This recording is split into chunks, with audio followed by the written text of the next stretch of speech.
Hello friends, स्वागत है आप सभी लोगों का। आज हम लोग देखेंगे भाषा शिक्षण के सिद्धांत एवं विधियाँ। यानी कि आप जब लैंग्वेज को पढ़ाते हैं, चाहे कोई भी भाषा हो, चाहे हिंदी हो, इंग्लिश हो, चाहे कोई रीजनल लैंग्वेज हो, तमाम भाषाएं उसके कुछ सिद्धांत होते हैं, कुछ विधियाँ होती है जिसके माध्यम से आप बालकों को भाषा सिखाते हैं, समझाते हैं। आइए समझिए डिटेल में क्या होता है भाषा शिक्षण के सिद्धांत और विधियाँ, पूरा डिटेल में समझते हैं। तो बात करें यहाँ पर सबसे पहले परीक्षा फोकस में भाषा शिक्षण में जो है अक्सर प्रश्न भाषा अधिगम, भाषा शिक्षण के सिद्धांत, मातृभाषा, चार भाषा कौशल, व्याकरण शिक्षण, विधियाँ, त्रुटि, बहुभाषिकता, बाल केंद्रित शिक्षण से पूछे जाते हैं। तो सभी को हम देखेंगे, दिक्कत नहीं है। पहले समझेंगे भाषा क्या है। जब हम बात करते हैं भाषा की दोस्तों, तो भाषा जो है आपको अपने विचारों, भावनाओं, अनुभवों, सूचनाओं, घटनाओं को व्यक्त करने तथा संप्रेषण करने का माध्यम है, कम्युनिकेट करने का। भाषा के ही माध्यम से तो हम और आप क्या कर रहे हैं, एक दूसरे से जुड़ रहे हैं। तो ये क्या है, संप्रेषण, कम्युनिकेशन का एक माध्यम है भाषा। कम्युनिकेशन क्यों हमारे आपके बीच कैसे हो रहा है, इसका जो कड़ी बन रहा है वो तो भाषा ही तो है।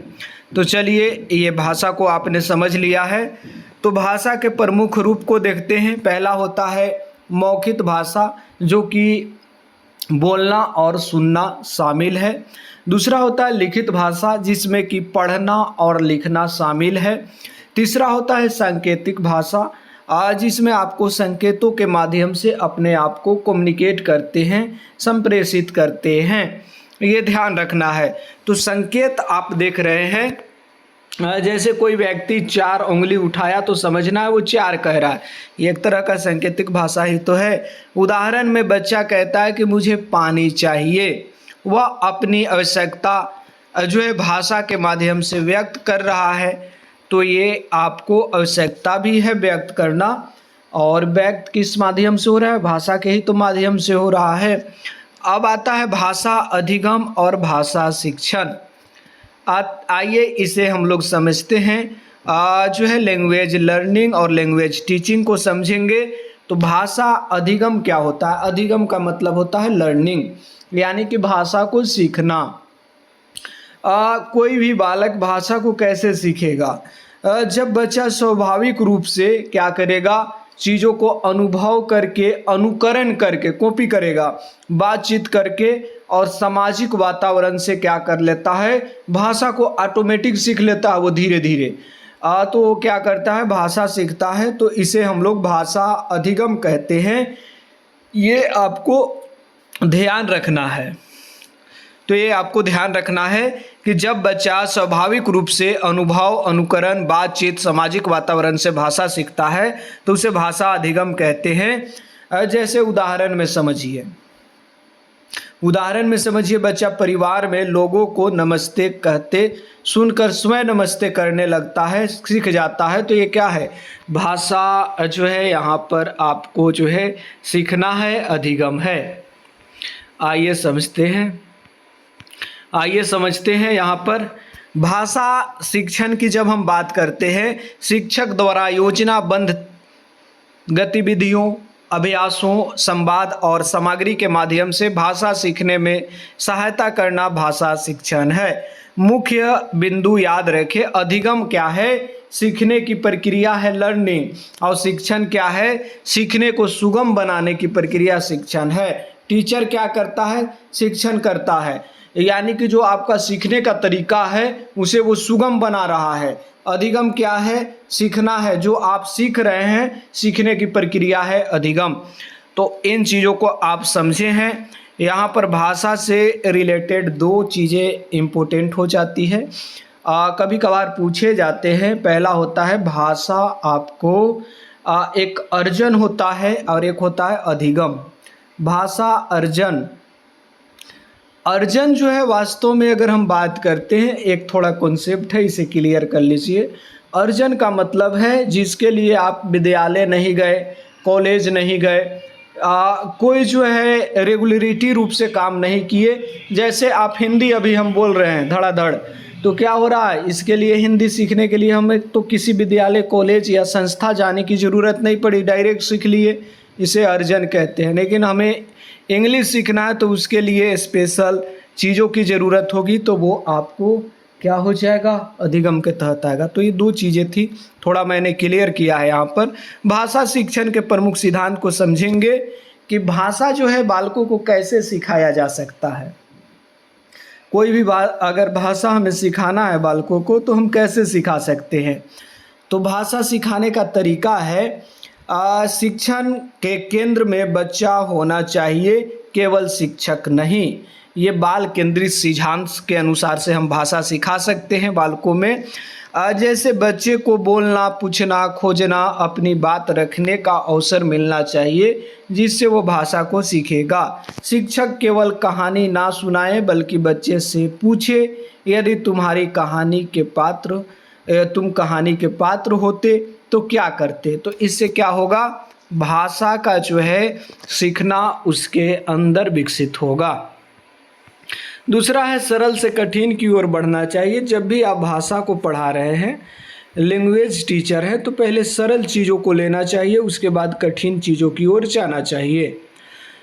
इवन लैंग्वेज टीचर ही नहीं, ये सभी जो है विषयों में काम करता है। तो जो मैं अभी पढ़ा रहा हूँ, ये भाषा के सिद्धांत, भाषा कैसे सीखते हैं, तमाम चीज़ें सभी जो है लैंग्वेज में काम देंगे। लैंग्वेज वाला जो पेपर है, चाहे हिंदी हो, इंग्लिश हो, रीजनल लैंग्वेज हो इत्यादि। यहाँ पर हम बात करेंगे भाषा शिक्षण में सबसे सरल सामग्री और बाद में जटिल सामग्री दी जाती है।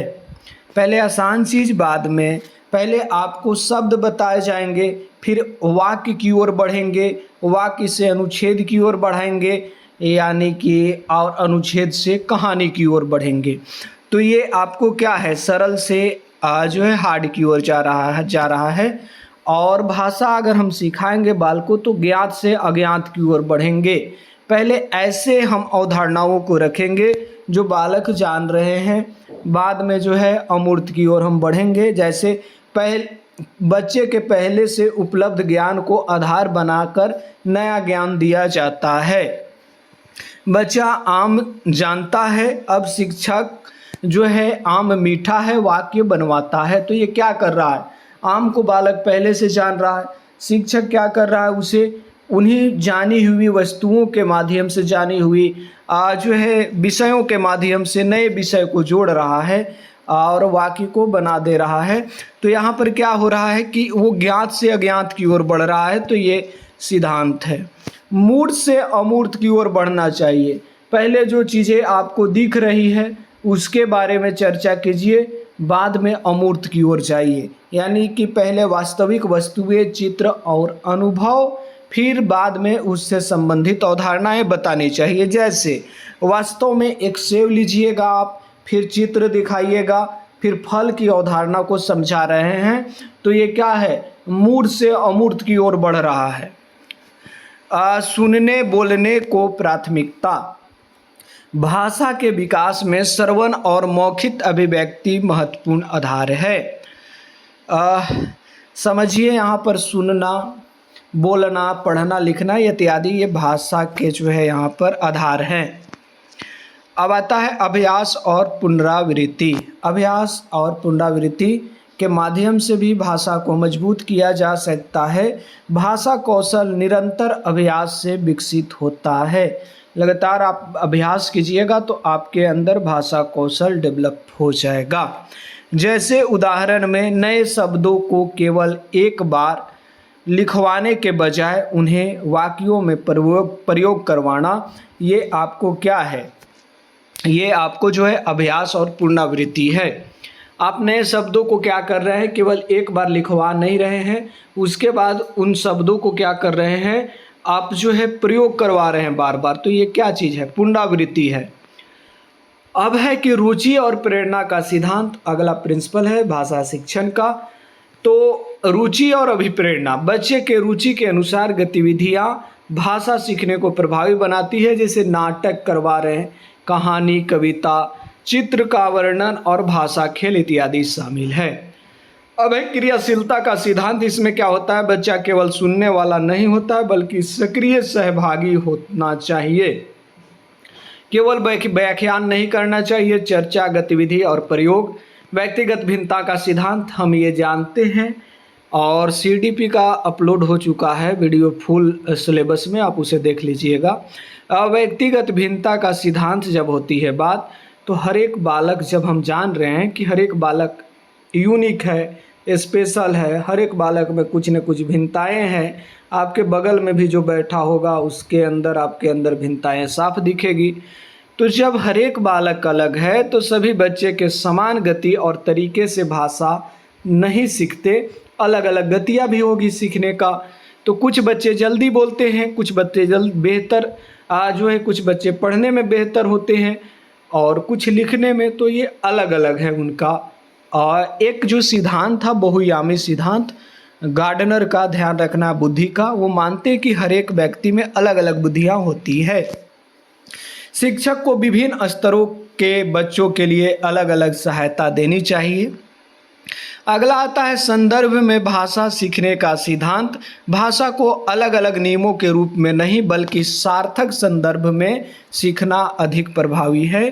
केवल संज्ञा की परिभाषा याद करो, ये गलत है। कहानी में संज्ञा शब्द खोजो, ये सही है। अब आते हैं 4 प्रमुख कौशल। यहाँ से प्रश्न पूछे जाते हैं कि भाषा के 4 प्रमुख कौशल कौन कौन से हैं। तो पहला हो जाएगा यहाँ पर श्रवण कौशल। श्रवण से क्या कर रहे हैं, यहाँ पर प्रकृति से, नेचर से क्वेश्चन पूछा जाता है कि श्रवण कौशल का नेचर कैसा है। तो श्रवण कौशल में आप क्या कर रहे हैं, बाहर की आवाज़ों को ग्रहण अपने अंदर कर रहे हैं। तो ये हो जाएगा ग्रहणात्मक कौशल प्रकृति का होगा, ये ध्यान रखना, श्रवण कौशल। उसी तरह दूसरा है यहाँ पर जो है भाषण कौशल की बात होती है। इसमें जो है अभिव्यक्तात्मक होता है, अपने आप को आप क्या कर रहे हैं, व्यक्त कर रहे हैं। ठीक है, किसके माध्यम से जो है, किसके माध्यम से अपने आप को व्यक्त कर रहे हैं, तो बोलकर, ये ध्यान। तो यहाँ पर हम देखें कि जो श्रवण कौशल है, श्रवण में चीज़ों को आप ग्रहण करते हैं, आवाज़ों को। भाषण कह सकते हैं या फिर इसे वाचन कौशल कहेंगे, दोनों नाम से आ सकता है। वाचन कौशल या भाषण, जिसमें क्या कर रहे हैं, आप बोलकर अपने आप को अभिव्यक्त कर रहे हैं। तो अभिव्यक्तात्मक कौशल है ये, अपने आप को क्या कर रहे हैं, अभिव्यक्त तो ही कर रहे हैं बोलकर। तीसरा आता है पठन कौशल। पढ़कर क्या कर रहे हैं, जब आप चीज़ों को पढ़ते हैं, किताब खोल लिए, उसे रीडिंग मारते हैं, तो जब पढ़ते हैं तो उसके माध्यम से आप क्या कर रहे हैं, चीज़ों को ग्रहण कर रहे हैं अपने अंदर। तो ग्रहणात्मक कौशल हो गया। फिर लेखन आता है। लेखन में क्या हो रहा है कि चीज़ों को आप लिख कर अभिव्यक्त कर रहे हैं अपने आप को, चाहे लिख कर अभिव्यक्त करें चाहे बोल कर, तो दोनों है अभिव्यक्तात्मक कौशल, वाचन और लेखन यानी भाषण और लेखन। जबकि पठन और श्रवण जो है ग्रहणात्मक कौशल है। थोड़ा महत्वपूर्ण समझिए, श्रवण और पठन ग्रहणात्मक, वाचन और लेखन या भाषण या लेखन अभिव्यक्तात्मक कौशल है। तो इन चीज़ों को जब आप समझ लिए हैं तो आगे आते हैं भाषा शिक्षण के प्रमुख विधियां देखते हैं कि आप भाषा शिक्षण कैसे करवाइएगा, तरीका क्या क्या है किसी भाषा को सिखाने का। आइए समझें। किसी भी भाषा को अगर आपको सिखाना है तो तरीके क्या हो सकते हैं। पहला तरीका है व्याकरण अनुवाद विधि। इसमें क्या किया जाता है कि व्याकरण के नियम और अनुवाद पर अधिक जोर दिया जाता है, इसी को कहते हैं व्याकरण अनुवाद विधि। इसकी विशेषता है नियमों का अध्ययन, शब्दार्थ अनुवाद, लिखित अभ्यास। इसमें कमी क्या है, इसमें जो है बोलने और सुनने की कौशल पर अपेक्षाकृत कम ध्यान दिया जाता है। अब क्या हो रहा है, यहाँ पर ग्रामर के नियमों को फॉलो किया जा रहा है, ट्रांसलेट किया जा रहा है, अनुवाद किया जा रहा है, तो इसमें बोलना और सुनना कहाँ आएगा, तो कम जोर पर दिया जाता है। तो ये इसकी खामियां है। किसकी खामियां, व्याकरण अनुवाद विधि। दूसरा आता है प्रत्यक्ष विधि। ये प्रत्यक्ष विधि क्या है, नाम ही है प्रत्यक्ष, यानी भाषा को उसी भाषा के माध्यम से सिखाने पर जोर देना। जैसे हम आपको जो है हिंदी सिखा रहे हैं तो हिंदी को हिंदी में ही बोलकर सिखा रहे हैं, इंग्लिश को इंग्लिश में ही बोलकर सिखा रहे हैं, तो उसे प्रत्यक्ष विधि कहते हैं। जैसे बुक शब्द को समझाने के लिए पुस्तक दिखाना, दूसरी भाषा में उसका अनुवाद करना आवश्यक नहीं है, ये ध्यान रखना है। इसकी विशेषता है कि मौखिक प्रयोग पर जोर दिया जाता है, ये आपको ध्यान रखना है प्रत्यक्ष विधि में। अब आता है द्विभाषी विधि। द्विभाषी विधि में क्या होता है, इसमें मातृभाषा या फिर जो भाषा से आप परिचित हैं, बालक जान रहे हैं जिस भाषा को, और लक्ष्य भाषा दोनों का उपयोग किया जाता है द्विभाषी विधि में। जैसे कठिन अर्थ समझने के लिए परिचित भाषा की सहायता यहाँ पर करती है। जब कठिन अर्थों को आप नहीं समझ पा रहे हैं तो जो भाषा आप जान रहे हैं तो वो सहायता करेगी उसमें, जबकि अभ्यास और लक्ष्य भाषा में कराया जाता है। अब आता है श्रवण दृश्य विधि। इसमें सुनना और देखने के माध्यम से भाषा सिखाया जाता है। जैसे ऑडियो हो गया, चित्र हो गया, वीडियो हो गया, फ्लैश कार्ड हो गया आदि का उपयोग करके किया जाता है। उदाहरण में चित्र दिखाकर उसका नाम सुनाना और फिर बच्चों से कहलवाना, ये क्या है, ये आपको जो है श्रव्य दृश्य विधि है। अब आता है प्रत्यक्ष मौखिक अभ्यास आधारित विधि। इसमें क्या है, भाषा के वास्तविक प्रयोग, बातचीत और मौखिक अभ्यास पर बल दिया जाता है प्रत्यक्ष मौखिक अभ्यास विधि पर। जैसे उदाहरण में तुम्हारा नाम क्या है, मेरा नाम राहुल है, तो ये क्या हो रहा है यहाँ पर, ये प्रत्यक्ष और मौखिक अभ्यास हो रहे हैं। इसमें जो है आपको भाषा का वास्तविक प्रयोग, बातचीत और मौखिक आधार पर बल दिया जाता है। फिर आता है कहानी विधि। कहानी के माध्यम से शब्दावली, वाक्य रचना, सुनने और बोलने के कौशल विकसित होते हैं। लाभ क्या है कहानी विधि का, रुचि बढ़ती है, कल्पना शक्ति विकसित होगी, शब्दावली बढ़ेगी, अभिव्यक्ति का विकास होगा। अगला आता है खेल विधि। खेल विधि से भी भाषा सिखाएंगे। भाषा खेल के माध्यम से सीखते हैं। जैसे शब्द श्रृंखला, यहाँ पर हो गया कमल, लड्डू, डमरू, रथ, ये सब क्या है, आप इन चीज़ों को तो सीख ही तो रहे हैं खेल विधि से। प्राथमिक स्तर पर ये खेल विधि उपयोग होता है ज़्यादा, ये ध्यान रखना है। अगला आता है प्रयोजन विधि। बच्चे किसी वास्तविक विषय पर कार्य करते हैं, परियोजना प्रोजेक्ट बनाते हैं। उदाहरण में हमारे आसपास प्रयुक्त स्थानीय शब्द जो है विषय पर बच्चों का शब्द एकत्र करवाना, ये क्या है, परियोजना बनवा रहा है जिसके माध्यम से भाषा सीख रहा है। लाभ है सहयोग बढ़ेगा, खोज बढ़ेगा, चिंतन और अभिव्यक्ति। अगला आता है आगमन विधि, इंडक्टिव मेथड। ये अलग अलग विषयों में पूछा जाता है, सीडीपी में भी ये है, आपको जो है इंग्लिश में है, हिंदी में है, रीजनल लैंग्वेज है उसमें है, ये ध्यान रखना है। और भी सब्जेक्ट पढ़ा रहे हैं तो ये पढ़ाने की विधियाँ हैं। आगमन विधि, इंडक्टिव मेथड, उदाहरणों से नियम की ओर बढ़ते हैं हम लोग आगमन विधि में, ध्यान रखना है। उदाहरण से हम नियम की ओर बढ़ रहे हैं तो कठिन से सरल की ओर बढ़ रहे हैं। उदाहरण में राम लड़का है, सीता लड़की है, मोहन विद्यार्थी है। बच्चे उदाहरणों का विश्लेषण करके स्वयं सामान्य नियम और अवधारणा तक पहुंचते हैं। ये विशेष से सामान्य की ओर होता है। उदाहरण जो है क्या है, विशेष है, अलग अलग हम उदाहरण ले लिए हैं और एक नियम बना दिए, तो ये विशेष से सामान्य की ओर होता है आगमन विधि। दूसरा है निगमन विधि से भी हम भाषा को पढ़ा सकते हैं, डिडक्टिव मेथड से। इसमें हम लोग नियम से उदाहरण की ओर बढ़ते हैं, यानी सामान्य से विशेष की ओर बढ़ रहे हैं। पहले नियम बताया जाता है, फिर उदाहरण दिए जाते हैं, ये सामान्य से विशेष की ओर होता है। ट्रिक याद रखिएगा, आगमन उदाहरण से नियम की ओर, निगमन नियम से उदाहरण की ओर, बस इतनी सी बात है। अब बात करें व्याकरण शिक्षण कैसी होनी चाहिए।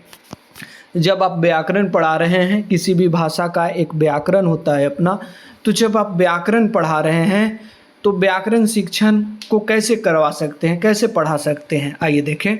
आधुनिक भाषा शिक्षण में व्याकरण को केवल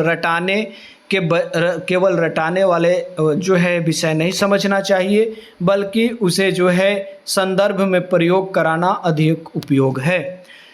जब हम क्या करते हैं, व्याकरण को पढ़ाते हैं तो केवल रटवाना नहीं है कि ये चीज़ें रट लो, उसे आप संदर्भ में प्रयोग करवाइए तो बेहतर होगा। उदाहरण में सर्वनाम की परिभाषा याद करो, ये गलत है। कहानी पढ़ाओ और पूछो इस कहानी में वह, उसने, उसका शब्द कहाँ आए हैं, फिर बच्चे से उनका प्रयोग करवाएं, तो इससे उनका सर्वनाम की अवधारणा क्लियर होगी। ये सही तरीका है। व्याकरण जो है भाषा के प्रयोग को समझने और प्रभावी बनाने का साधन है। अगला आता है भाषा शिक्षण में मातृभाषा की भूमिका।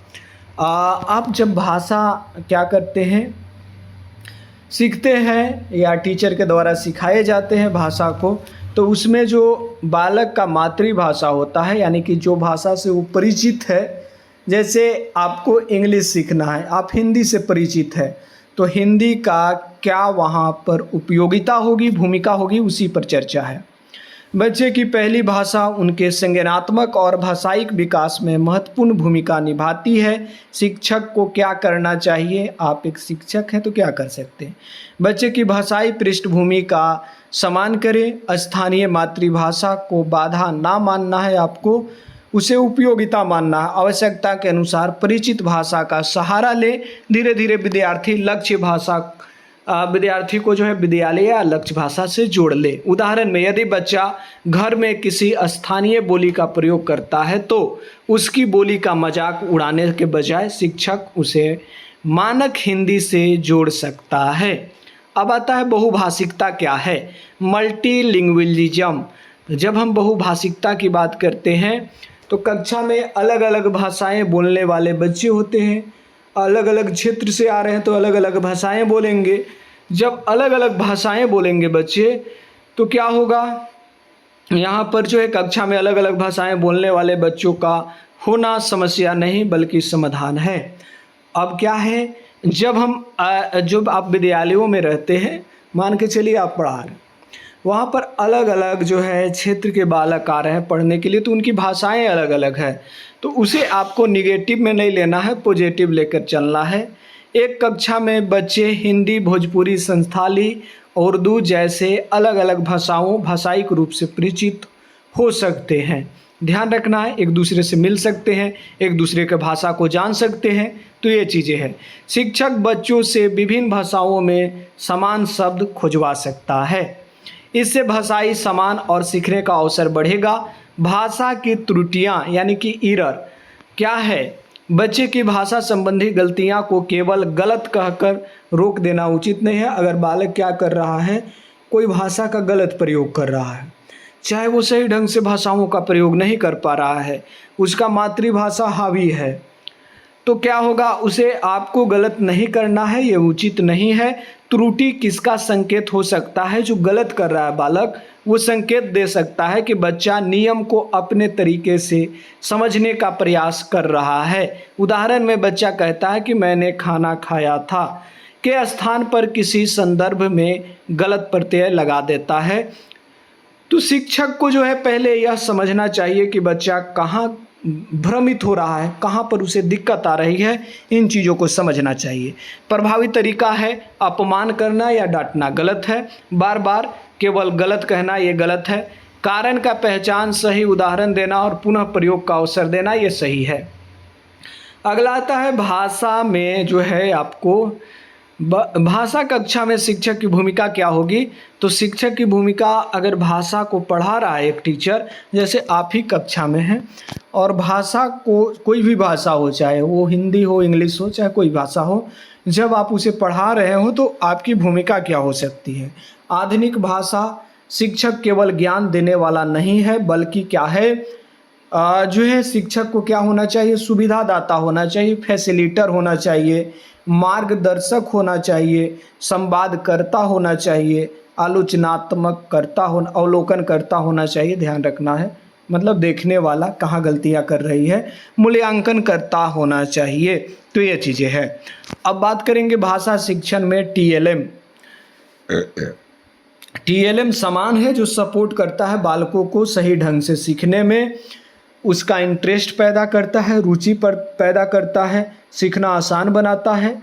इसका फुल फॉर्म है टीचिंग लर्निंग मटेरियल।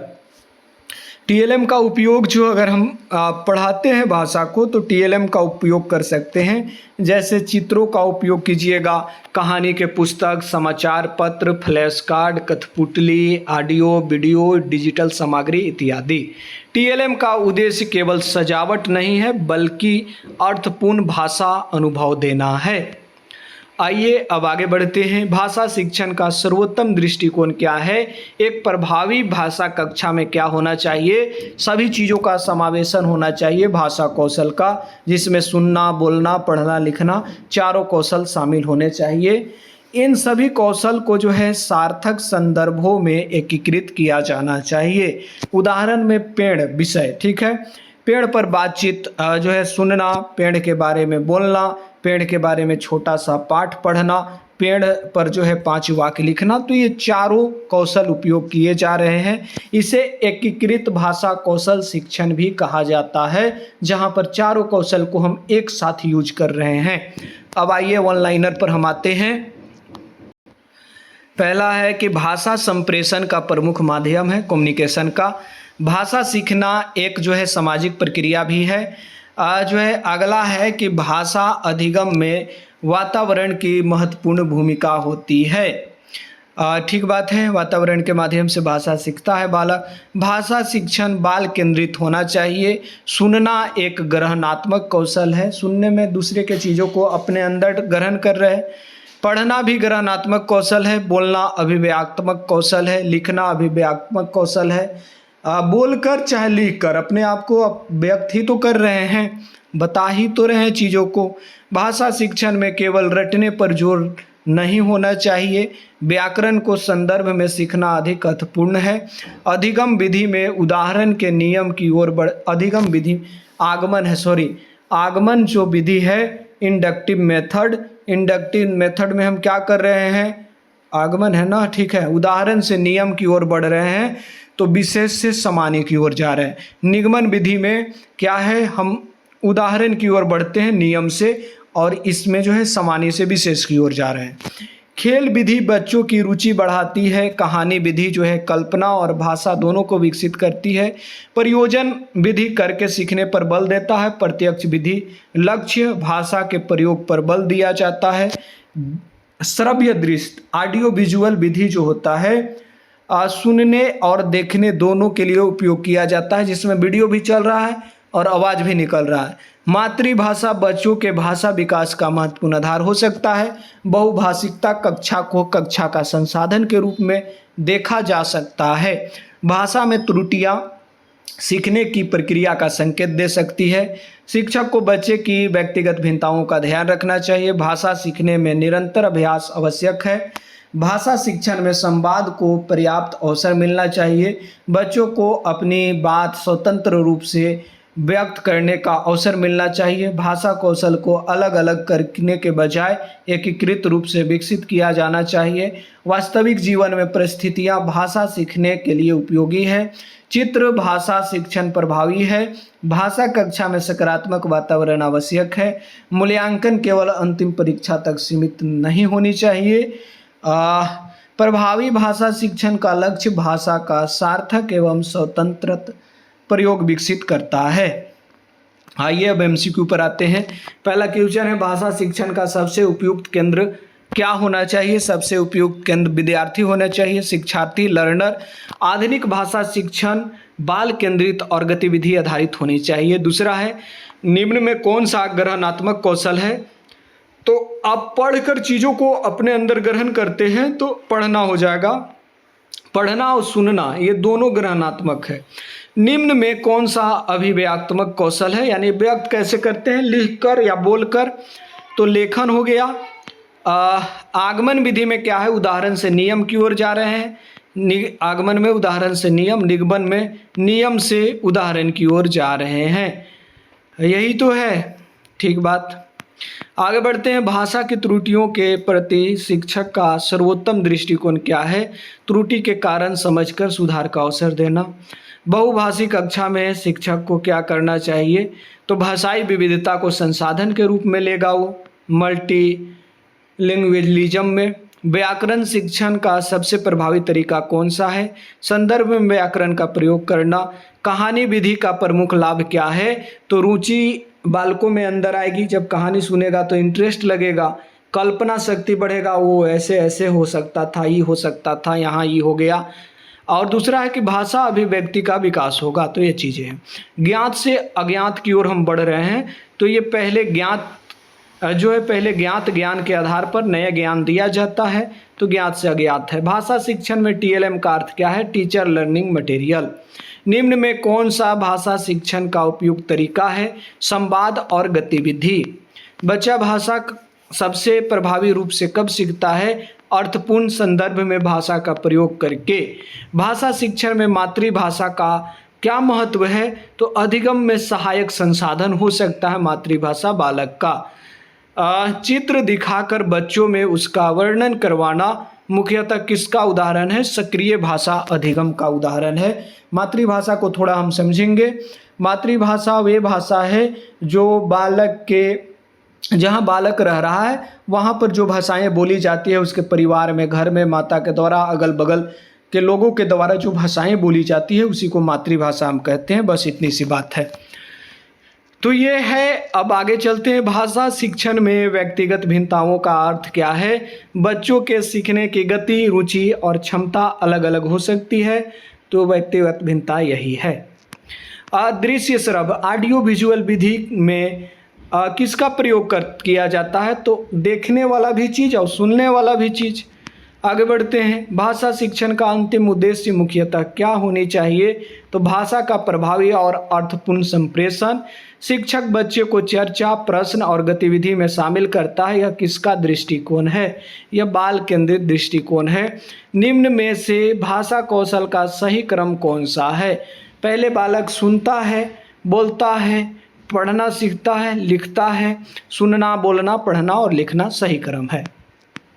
अब आइए थोड़ा सा रिवीजन देख लेते हैं। आप लोग वीडियो को शेयर, सब्सक्राइब, लाइक तमाम चीज़ें कर दीजिए, और जहाँ तक भी हो दोस्तों यारों को इसको भेजिए। आगमन जो विधि होता है उदाहरण से नियम की ओर जाता है, निगमन नियम से उदाहरण की ओर। श्रवण ग्रहणात्मक है, पठन ग्रहणात्मक है, भाषण अभिव्यक्तात्मक है, बोलकर अभिव्यक्त करते हैं, वाचन भी इसे कहते हैं। लेखन अभिव्यक्तात्मक है।